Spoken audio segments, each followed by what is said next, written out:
அதிசயமான வடிவுடையாள் அரவிந்தம் இல்லா துதிசெய்ய ஆனன சுந்தரவல்லி சுந்தரவல்லி துணை ரதிபதி செய்யமானது அபசயமாக ரதிபதிசயமானது அபசயமாக முன் பார்த்தவர்த்தம் மதிசயமாக முன் பார்த்தவர்த்தம் மதிசயமாக அன்றோ வாமபாகத்தை வௌவியதே வாமபாகத்தை வயத்தே பவ்யதே வாமபாகத்தை பவ்யதே ஏ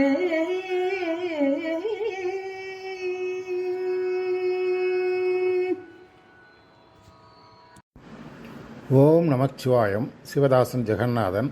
ஆன்மீக அன்பர்கள் அனைவருக்கும் என இனிய காலை வணக்கம். நம்ம அபிராமி அந்தாதி தொடரில் நாம் பல பாடல்களை வரிசையாக பார்த்து கொண்டு வருகிறோம். இதுவரைக்கும் நம்ம 16 பாடல்களை பார்த்து விட்டோம். இதற்கு முன் நம்ம 16வது பாடலில் அம்பாளுடைய வியாபகத்தை பற்றி எங்கெல்லாம் பரவி இருக்கிறாங்க, எப்படியெல்லாம் அதிசயமாக எல்லோரும் கண்டு வியக்கம் வண்ணம் பரவி இருக்கின்ற அம்பாள் பஞ்சபூதங்களாகவும் இந்த பஞ்சபூதங்களையும் தன்னுள்ளே அடக்கி இந்த பிரபஞ்சமே தானாகவும் இந்த பிரபஞ்சத்தை தன்னுள்ளே கொண்டோளமாக வியாபித்திருக்கிற அவ்வளோ பெரிய உருவமுடைய அம்பாள் தன்னுடைய சிறிய உள்ளத்துக்குள்ளே வந்து புகுந்து கொண்டது என்ன வியப்பு, என்ன அதிசயம் அப்படின்னு வியந்து சொன்னார். அதுதான் நம்ம பார்த்தோம் 16வது பாடலில். இன்றைக்கி நம்ம 17வது பாடலில் பார்க்க போகிறோம். இந்த 17வது பாடலில் அம்பாளினுடைய உள்ளத்தில் புகுந்து கொண்ட பின் அம்பாளுடைய அழகை பற்றி நினச்சி பார்க்குறாரு. அம்பாள் அபிராமி என்றாலே பேரழகுன்னு அர்த்தம். அதனால் இந்த சௌந்தரிய லகரி அப்படின்னு நம்ம சொன்னோம்னா அது வந்து சௌந்தரியம்னா அழகு, லகரினா கடல். கடல் போன்ற அழகுடையவள் அம்பாள்னு சௌந்தரிய லகரி சொல்லுது. லலிதா சஹஸ்ரநாமத்துள்ளே அம்பாளுடைய அழகை ஒவ்வொரு நாமமும் அழகாக விவரிக்கிறது. அப்படிப்பட்ட பேரழகுடைய அம்பாளுடைய அழகை இப்போ எப்படிலாம் விவரிக்கலாம், இது எதற்கெல்லாம் உண்மை சொல்கிறான் அப்படின்னு ஒரு அதிசயப்பட்டு அவர் வந்து அதான் அதிசயமாக அது வியப்படைகிறார். எப்படி நான் சொல்கிறது, அம்பாளுடைய அழகை எப்படி நான் விவரிக்க முடியும், எதனோடு உண்மைப்படுத்தி சொல்ல முடியும், எதோடு அதை கம்பேர் பண்ணலாம் அப்படிலாம் யோசனை பண்ணி கடைசியிலாக ஒரு கன்க்ளூஷனுக்கு வராரு. அந்த என்ன முடிவுக்கு வருகிறாரோ அதுவும் வந்து அதுவும் அது முழுமையாக கிடையாது, இருந்தாலும் இப்படித்தான் இருக்கும்னு நினைக்கிறேன் அப்படிங்கிற எண்ணத்தோடு சொல்லுகின்ற ஒரு அழகான பாட்டு தான் இந்த 17வது அபிராமி அந்தாதி பாடல். பாடல் சொல்லுகிற கேளுங்க, அழகான பாடல். அதிசயமான வடிவுடையாள், அதிசயமான வடிவுடையாள், அரவிந்தமெல்லாம் துதிசெய ஆனன சுந்தரவல்லி, துணை ரதிபதி ஜெயமானது அஜயமாக முன் பார்த்தவர்தம் மதி ஜெயமாக அன்றே வாமபாகத்தை பவ்வியதேங்கிறார். இது ஒன்றும் கடப்படான்னு இருக்க மாதிரி இருக்கும், ஒன்றுமே கிடையாது. ரொம்ப எளிமையான ஒரு பொருளுள்ளிய பாடல் தான் இது. வந்து அதிசயமான வடிவுடையாளுங்கிறார். அம்பாளுடைய உருவத்தை வந்து அதிசயங்கிறார், அழகு அதிசயமான அழகுங்கிறார். அப்புறம் அரவிந்தமெல்லாம் துதிசெய, இந்த உலகெல்லாம் அனைவரெல்லாம் கண்டவரெல்லாம் காணாதவர் அனைவரும் துதிசெய்யன வணங்கக்கூடிய ஆனனம்னா முகத்தை உடைய சுந்தர வள்ளி, அழகான வள்ளினா கொடி, அழகான கொடி.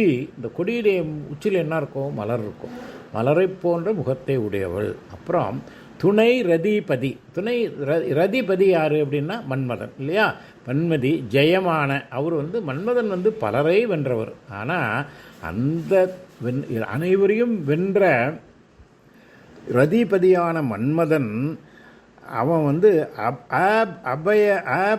அந்த வந்து இப்போ ஜெயம் அப்படிங்கிறது வெற்றி, அஜயம் அப்படிங்கிறது அஜயமாக, அது வந்து என்ன அஜயம்னா என்ன, தோல்வி. எங்கே யார்கிட்ட தோல்வி அடைஞ்சார்னா முன் பார்த்தவர் ஒருத்தர் பார்த்தாரே, கண்ணை திறந்து பார்த்தவொடனே மன்மதன் தோற்று போயிட்டான்.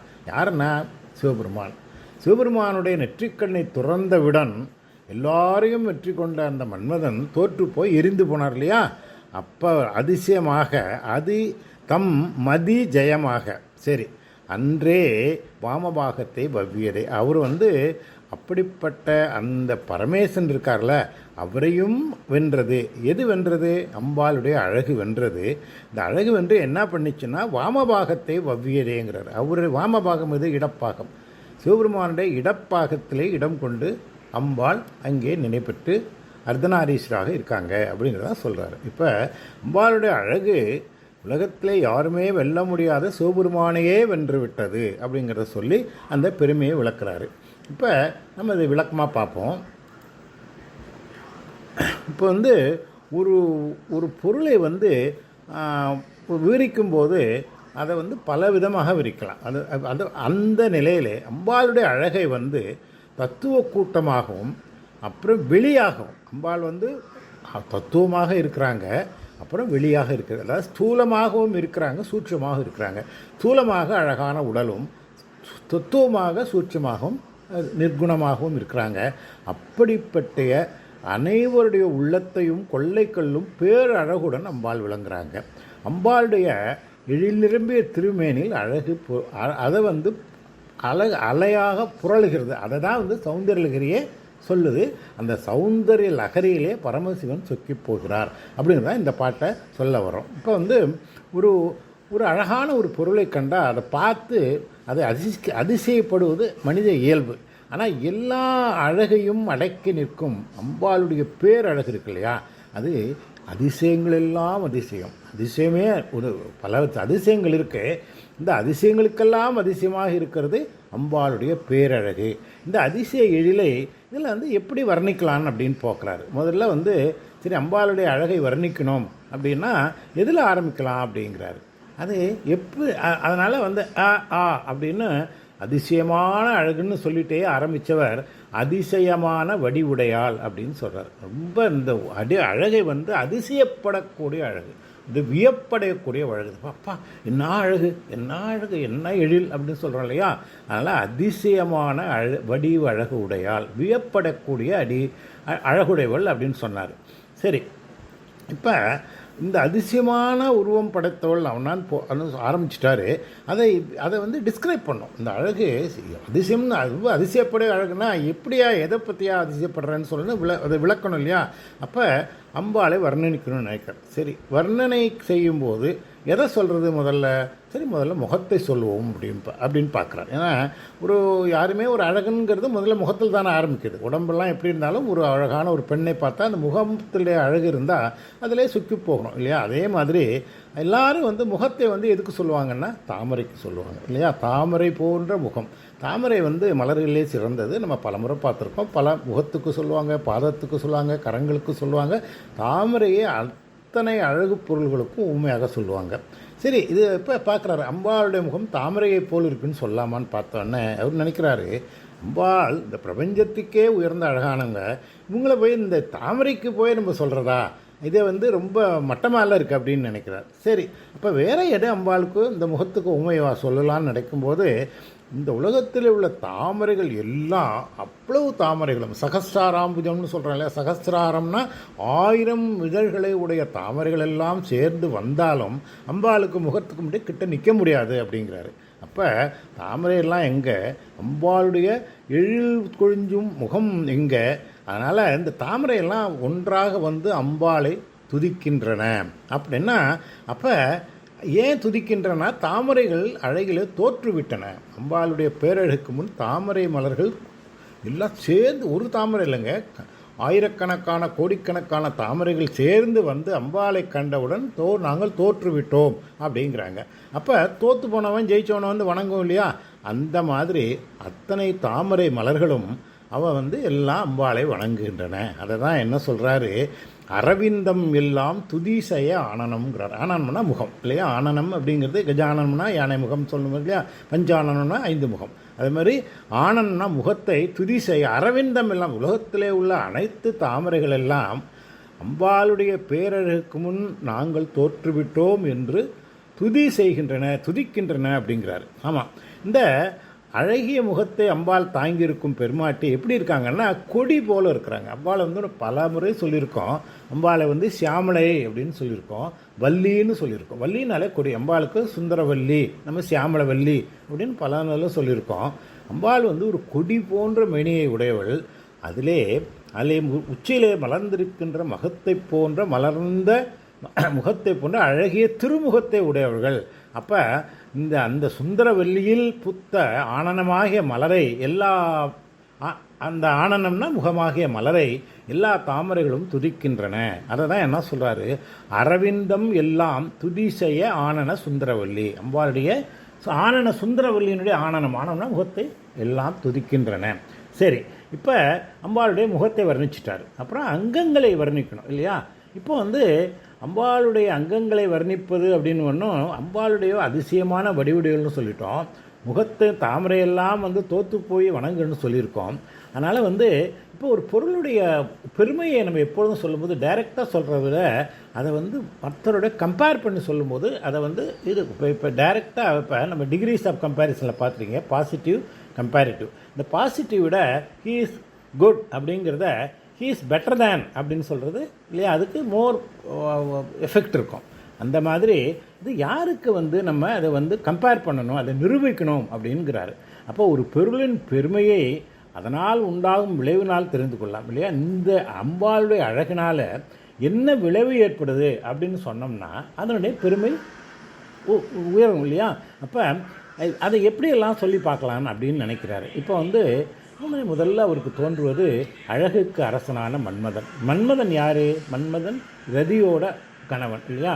அழகுக்கு அரசி ரதி, அழகுக்கு அரசன் மன்மதன். இப்போ இந்த ரதிபதிங்கிற மன்மதன் இந்த உலகத்தையெல்லாம் தன்னுடைய கணையினால் பஞ்ச பானங்களினால் மயக்கினான் இல்லையா? 39 தேவர்களும் அவனுடைய மோகன மலரம்பினால் காமமடைந்தார்கள்.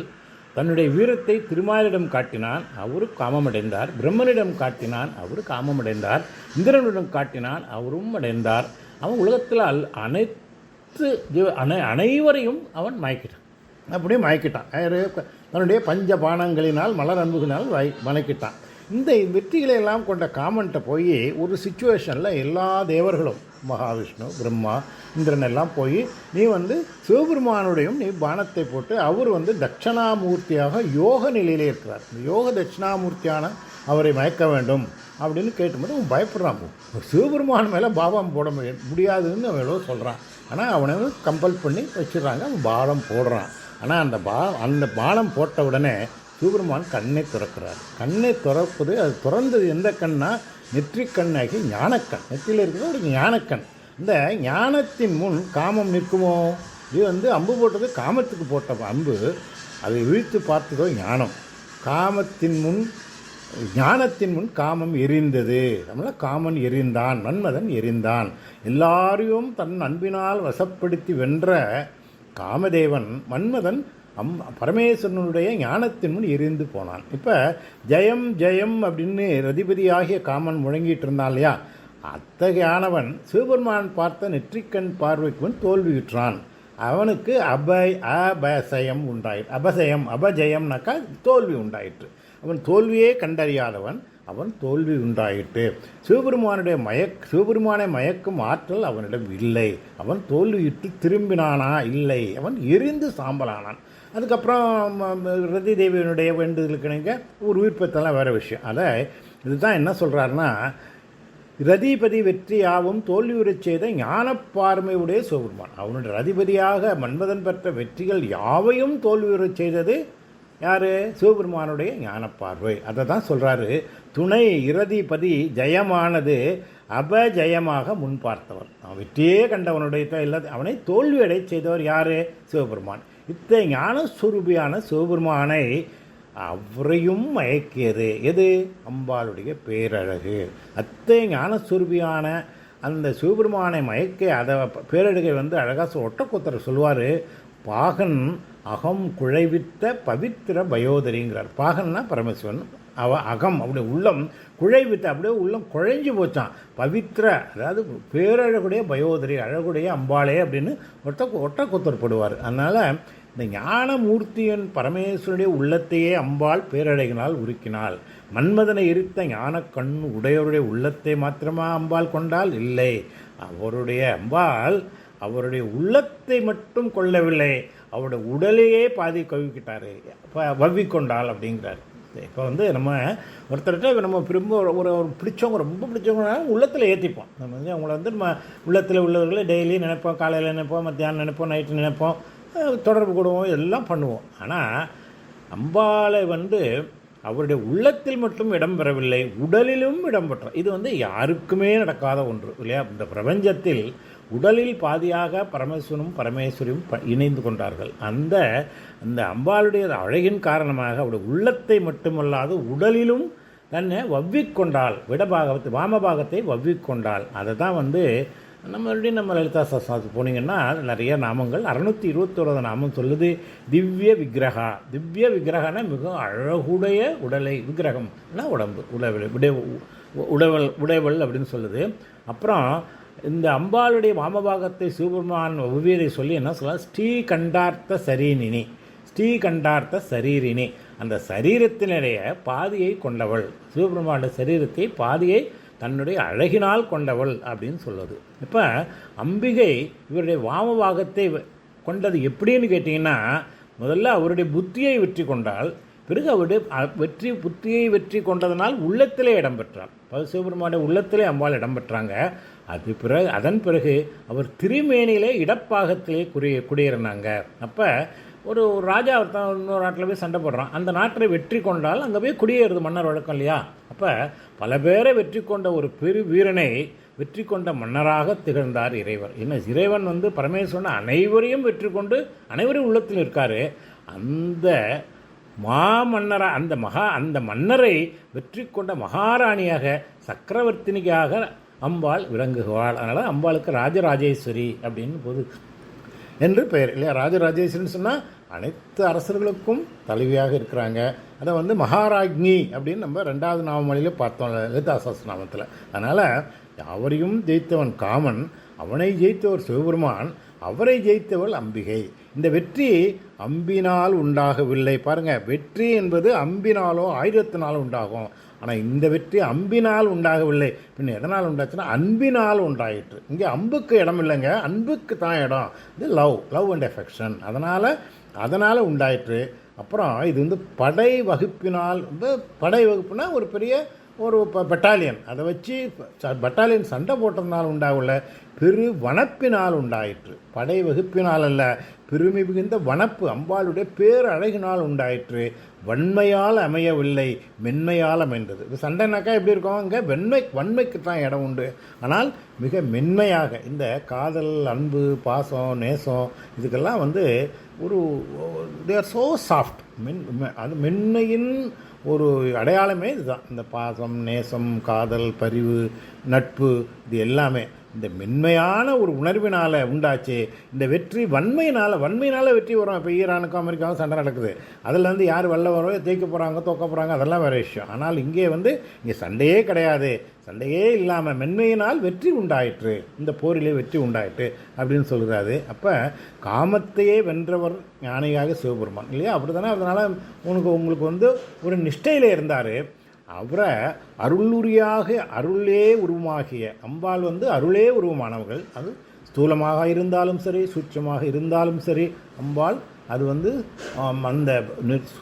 அது வந்து சகுணஸ்வரூபியாக இருந்தாலும் சரி, நிர்குணஸ்வரூபியாக இருந்தாலும் சரி, அம்பாளுடைய தூய அழகு அதுக்கு வசகமாகி அந்த அழகின் காரணமாக அம்பாளை தன் உள்ளத்திலே கொடியேற்றி வெற்றி கொண்டது மட்டும் அல்லாது தன்னுடைய உடலிலும் வாமபாகத்திலே குடியேறிய பேரழகி. அது வந்து என்ன அதிசயம் அப்படின்னு சொல்லிட்டு, என்னால் இந்த அதிசயம் சில விஷயங்கள் இப்போ உலகத்தில் நிறைய அதிசயங்கள் இருக்குது. இப்போ நாயகராக போனீங்கன்னா பார்த்துக்கிட்டே இருக்கலாம், எத்தனை தடவை பார்த்தாலும் பார்த்துருக்கலாம். நானே வந்து நான் அமெரிக்காவில் இருக்கும்போது பலமுறை நான் நாயகரை வைப்பேன். அது ஏதோ சலிக்காதது, சில அதிசயங்கள் சலிக்காது. அதே மாதிரி அம்பாள் தன்னுடைய அம்பாளை சிவபெருமான் அம்பாளுடைய பேர் அழகு காரணமாக தன்னுடைய உள்ளத்திலே ஏற்றி கொண்டது மட்டுமல்லாது வாமபாகத்திலும் ஏற்றிக்கொண்டாரே அப்படின்னு நினச்சி அதை வியக்கத்தக்க அந்த செய்தியை வேந்தவாறே இருக்கிறார். இது வந்து நிறுத்தலை. ஒரு தடவை அப்படியே அம்பாள் சரி அம்பாள் வந்து வாமபாகத்தில் வந்துட்டாங்களா, சரி கும்பிட்டு விடணும்னு வரல, அதை எண்ணி எண்ணி எண்ணி அதிசயித்து கொண்டே இருக்கிறார் அப்படின்னு அழகாக முடிக்கிறாரு. ரொம்ப அழகான ஒரு பாடல். அதாவது அழகை வந்து ஆராதிக்கணும், அழகை வந்து ரசிப்பாங்க, அழகை வந்து அனுபவிப்பாங்க, எல்லாம் பண்ணுவாங்க. என்னை பொறுத்தவரை நான் என்ன சொல்கிறேன், அழகை வந்து ரசிக்க வேண்டும். அழகு என்பது ஒரு மலர் இருக்குதுன்னு சொன்னிங்கன்னா, ஒரு அழகான ரோஜா மலர் இருக்குது, இந்த மலர்களில் நல்ல மனம் இருக்குது, நல்ல குளுமையான நல்ல ஒரு மாலை ஒரு காலை பதில் பார்க்கும்போது ஒரு பனித்துளியோடு இருக்கும்போது அதை பார்த்த உடனே சில பேர் போய் பறித்து தலையில் வச்சுப்பாங்க, சில பேர் மோந்து பார்ப்பாங்க, சில பேர் பூஜைக்கு எடுத்துகிட்டு போவாங்க, சில பேர் தூக்கி போட்டுருவாங்க. ஆனால் அதை ஒரு உணர்வு, ஒரு ரசனை உணர்வு உள்ளவர்கள் அந்த மலரை பார்த்துக்கிட்டே இருப்பாங்க. போய் பார்த்து என்ன அழகு, என்ன நிறம், என்ன மனம், அதில் அந்த ஒரே ஒரு 2-3 பனித்துளி, அதில் இந்த சூரியனுடைய கதிர்கள் பட்டு பிரதிபலிக்கின்ற அழகு, இதையெல்லாம் பார்த்து உள்ளத்தை பறிகொடுத்து வியந்து நிற்பார்கள். அந்த மாதிரி அபிராமி பட்டர் அம்பாளுடைய அழகை கண்டு வியந்து நிற்கிறார் அப்படின்னு சொல்லி அந்த பாட்டு. அதிசயமான வடிவுடையால் அரவிந்தமெல்லாம் துதிசெய ஆனன சுந்தரவல்லி துணை ரதி பதி ஜெயமானது அப ஜெயமாக முன் பார்த்தவர்தம் மதி ஜெயமாக அன்றே வாமபாகத்தை ஒவ்வியதே அப்படின்னு சொல்லி அழகாக முடிக்கிற இந்த பாட்டை அதுவரை படிங்க, கேளுங்க. இத்துடன் இந்த பதிவை நிறைவு செய்கிறேன். அடுத்த பதிவில் அடுத்த பாடலை பார்ப்போம். நன்றி, வணக்கம். அனைவருக்கும் அபிராமவல்லியின் பேரக்கருக்கனையும் பரமேஸ்வரன் கடாட்சமும் குறைவாது கிடைக்க வேண்டும் என்று வாழ்த்தி இந்த பதிவை நிறைவு செய்கிறேன். நன்றி, வணக்கம். சிவதாசன் ஜெகநாதன். ஓம் நமச்சிவாயம்.